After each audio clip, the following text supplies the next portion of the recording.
Vous vous sentez capable d'expliquer à la cour, de raconter? Non, bah Votre parler, part. oui, je suis Il n'y prête. aura pas de mal, hein? Bon, c'est le principal. Hein?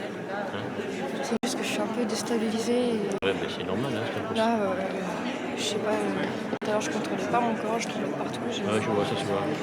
Je suis pas, je suis pas bien du tout. La Cour va consacrer cette matinée à examiner la vie et la personnalité de Michel Pléhy, dont 3 des compagnes successives vont se relayer à la barre. Les jurés attendent avec impatience que soit dressé le portrait de cet homme dont ils ne savent encore rien.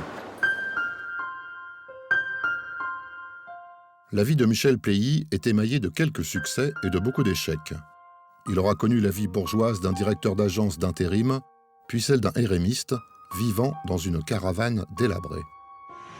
Moi, j'étais son ex-épouse il y a quelques années en arrière, bien sûr. J'ai vécu quelques années aussi avec lui.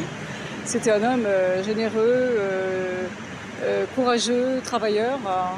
J'ai jamais connu moi au chômage. Qui aidait toujours tout le monde. Il aurait donné sa chemise pour aider le premier passant dans la rue.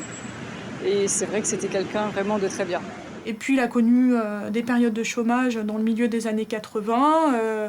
Et là, ça a été au fur et à mesure la dégringolade. Il avait acquis un pavillon en Seine-et-Marne. Ça a été vendu suite au divorce, aux séparations, etc. Et puis finalement, on a une dégringolade socialement. Des périodes de chômage, des difficultés financières pour arriver effectivement à une solitude. Donc il a enchaîné les compagnes. Il est resté longtemps avec Madame Lanuc, plusieurs années.